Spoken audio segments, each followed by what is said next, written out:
జనవరి 10వ తారీఖు వైకుంఠ ఏకాదశి సందర్భంగా 10 రోజుల పాటు వైకుంఠ ద్వారాలు భక్తుల కోసం తెరిచి ఉంచుతాము. ఈ కార్యక్రమానికి అన్ని రకాల ఏర్పాట్లు కూడా ఘనంగా చేయడం జరిగింది. జనవరి 10వ తారీఖు ఉదయం 4:30కి ప్రోటోకాల్ దర్శనాలతో మొదలవుతాయి. దాని తర్వాత 8 గంటలకి సుమారుగా 8 గంటలకి సర్వదర్శనాలు ప్రారంభమవుతాయి.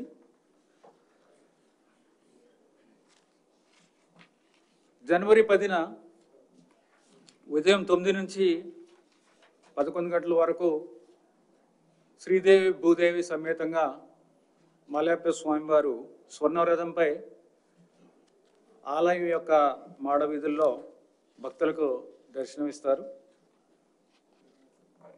తర్వాత 12 గంటల నుంచి 4 గంటల దాకా మలయప్ప స్వామివారు వాహన మండపంలో ఉంటారు, భక్తులకు దర్శనమిస్తారు.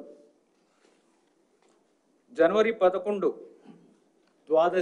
వైకుంఠ ద్వాదశి సందర్భంగా 5:30 నుంచి 6:30 వరకు, ఉదయం 5:30 నుంచి 6 గంటల వరకు చక్ర స్నానం కార్యక్రమం ఉంటుంది. టోకెన్లకు సంబంధించి తిరుపతిలో 8 కేంద్రాలు, తిరుమలలో 1 కేంద్రం, మొత్తం 94 కౌంటర్ల ద్వారా SSD టోకెన్లని ఇవ్వడం జరుగుతుంది. 10, 11, 12 తేదీలకి సంబంధించిన 3 రోజులకి సంబంధించిన టోకెన్లు 1,20,000 టోకెన్లు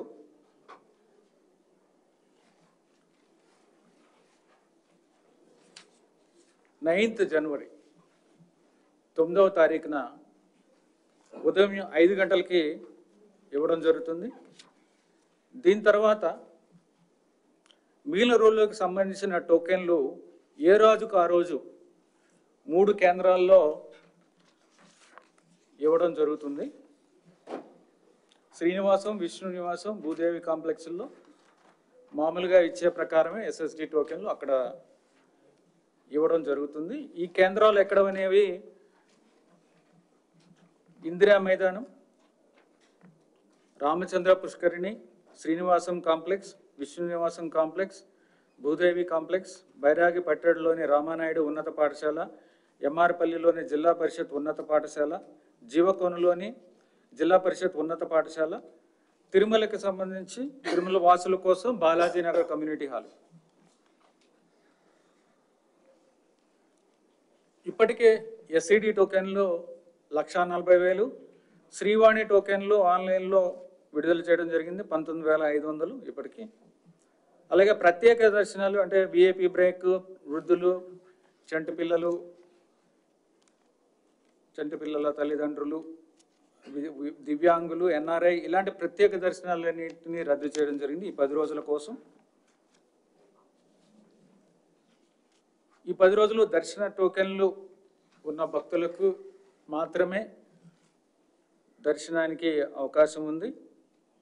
SCD టోకెన్లు, SSD టోకెన్లు కానీ SCD టోకెన్లు కానీ వీరందరూ కూడా తమకు కేటాయించిన సమయానికి మాత్రమే రావాల్సిందిగా, అదే రోజు ఏ రోజుకైతే కేటాయించామో ఆ రోజుకి అదే సమయానికి కేటాయించిన సమయానికి రావాల్సిందిగా కోరుతున్నాము. లేకపోతే వారికి సమయానికి దర్శనం అవ్వక ఇబ్బంది పెడతారు, మిగిలిన భక్తులకు కూడా ఇబ్బంది కలుగుతుంది. కాబట్టి సమయానికి రావాల్సిందిగా ప్రత్యేకంగా విజ్ఞప్తి చేస్తున్నాము. ఈ 10 రోజుల్లో సుమారు 7 లక్షల మందికి దర్శనాలకి ఏర్పాట్లు చేస్తున్నాము. జనవరి 9వ తారీఖున SSD టోకెన్స్ ఆ రోజుకి సంబంధించిన SSD టోకెన్స్ ఆ రోజు జారీ చేయబడవు. మీకు తెలిసిందే, జనవరి 9న 5 గంటలకు తర్వాత రోజుకు సంబంధించిన మనకి వైకుంఠ ఏకాదశికి సంబంధించిన టోకెన్లు 3 రోజులకి సంబంధించిన టోకెన్లు మనము ఇస్తున్నాం.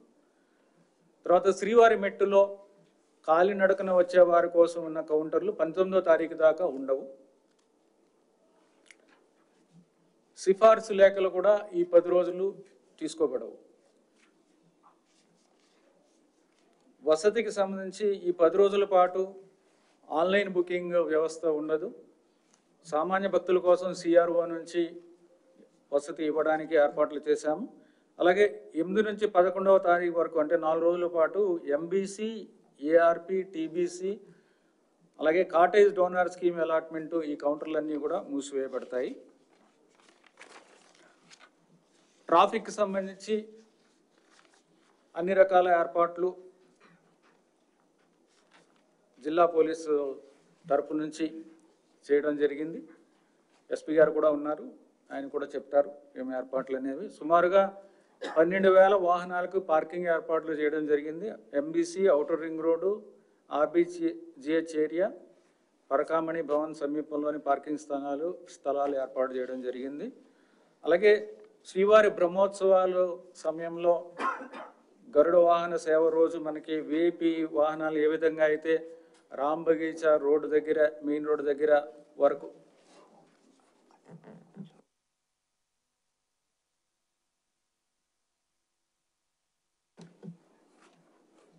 చేస్తున్నాము విఐపి వాహనాలకి సంబంధించి.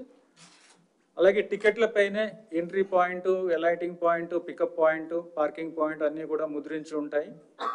సో దాని ప్రకారం మాత్రమే రావాలని కోరుతున్నాము.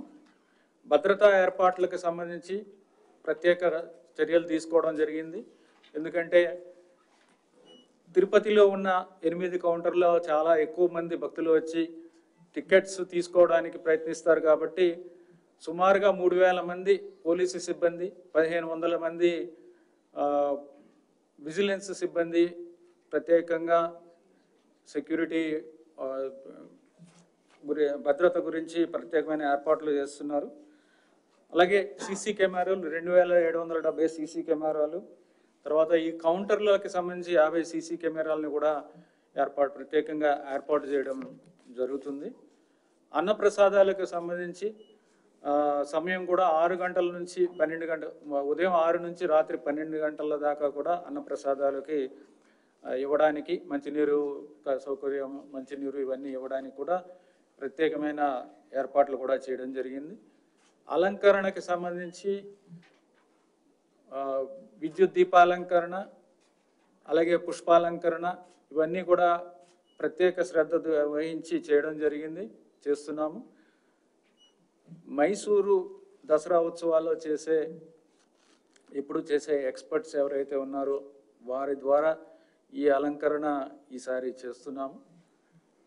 అలాగే క్యూ లైన్ల నిర్వహణకు, అలాగే వివిధ సేవలు అందించడానికి శ్రీవారి సేవకులు 3,000 మంది, అలాగే ఎన్సిసి, స్కౌట్స్, గైడ్స్ వారి సేవలను కూడా ఉపయోగించుకుంటున్నాము. పారిశుద్ధ్యానికి సంబంధించి 2,082 మంది మామూలుగా ఉపయోగిస్తున్న వారితో పాటు సుమారుగా 150 మందిని కూడా అదనంగా ఉపయోగిస్తున్నాము. అలాగే ఎప్పటికప్పుడు చెత్త తొలగించడం, అలాగనే రోడ్లన్నీ కూడా పరిశుభ్రంగా ఉంచడానికి అన్ని రకాల చర్యలు కూడా తీసుకోవడం జరిగింది. అలాగే టీటీడీ సమాచార కేంద్రాలు, RTC bus stand, railway station, SUBC channels, SUBC radio, all India radio, TTD websites, TTD social media, TTD broadcasting విభాగం ద్వారా విస్తృతంగా ప్రచారం చేయడం జరిగింది. భక్తులకు సమాచారం కోసం, ముఖ్యంగా భక్తులకు సమాచారం తెలిపేందుకు వీలుగా సూచిక బోర్డులు కూడా ఏర్పాటు చేయడం జరిగింది. అలాగే భక్తుల సౌకర్యం కోసం ఈ లొకేషన్ మ్యాప్స్, రోడ్ మ్యాప్స్ కూడా ఎస్ఎస్డి టోకెన్లు జారీ చేసే కేంద్రాల దగ్గర ఏర్పాటు చేయడం జరిగింది.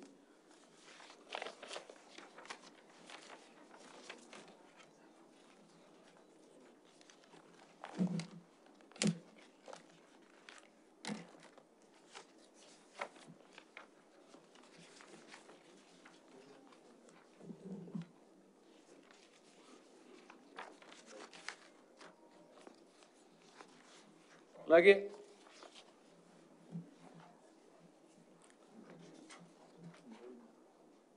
మహాకుంభమేళ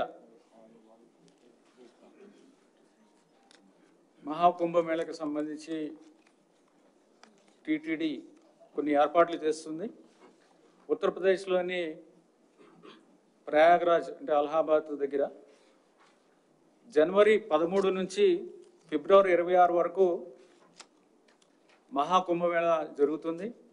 ఈ కుంభమేళ కార్యక్రమంలో టీటీడీ కూడా పాల్గొంటుంది. ఈ కార్యక్రమానికి, ఈ కుంభమేళ మహాకుంభమేళ కార్యక్రమానికి దేశవ్యాప్తంగా కోట్ల మంది భక్తులు వస్తారు. హిందూ ధర్మ ప్రచార పరిషత్ కార్యక్రమాల్లో భాగంగా ఇక్కడ శ్రీవారి నమూనా ఆలయాన్ని కూడా ఏర్పాటు చేయడం జరుగుతుంది. ఈ నమూనా ఆలయానికి 2.89 acres మనకి ఒక భూమిని కూడా, ల్యాండ్ కూడా మనకి ఇవ్వడం జరిగింది.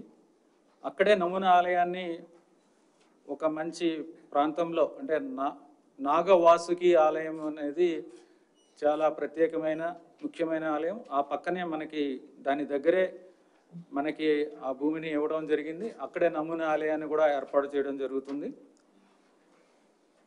తిరుమల తరహాలో అన్ని రకాల కైంకర్యాలు, ఉత్సవాలు నిర్వహించడానికి అన్ని రకాల ఏర్పాట్లు కూడా చేశాము. ఇక్కడ కూడా ఈ నమూనా ఆలయంలో కూడా సుప్రభాత సేవ నుంచి ఏకాంత సేవ వరకు అన్ని రకాల సేవలు కూడా ఇక్కడ నిర్వహిస్తాము. కోట్ల మంది భక్తులు, ముఖ్యంగా ఉత్తరాదికి సంబంధించిన భక్తులు తిరుమలలో ఏ విధంగా అయితే కార్యక్రమాలు జరుగుతున్నాయో అదేవిధంగా అక్కడ స్వామివారి కార్యక్రమాలని చూసుకొని స్వామివారిని దర్శించుకోవడానికి అవకాశం ఉంది. జనవరి 18, 26, ఫిబ్రవరి 3, 12 తేదీల్లో శ్రీవారి కళ్యాణాలు కూడా నిర్వహించడానికి ఏర్పాట్లు చేస్తున్నాం. ఈ కార్యక్రమాలు ఆలయ నిర్వహణ, భక్తుల సౌకర్యాలు కల్పించడానికి టీటీడీ సిబ్బందిని కూడా, టీటీడీ నుంచి అర్చక స్వాములు, వేద పండితులు, వివిధ విభాగాల నుంచి సిబ్బంది కూడా వాళ్ళకి డ్యూటీస్ కూడా వేయడం జరిగింది. నమూనా ఆలయం కూడా రేపటికి ఈ నిర్మాణ పనులన్నీ కూడా సంపూర్ణమవుతాయి. రేపు ఉదయం 7 గంటలకి తిరుమల నుంచి ప్రయాగరాజ్కి శ్రీవారి కళ్యాణ రథం వెళ్తుంది, ఇక్కడ నుంచి బయలుదేరుతుంది. ఈ కార్యక్రమాన్ని కూడా మీరు కవర్ చేయాల్సిందిగా రిక్వెస్ట్ చేస్తున్నాం మీడియా వారిని.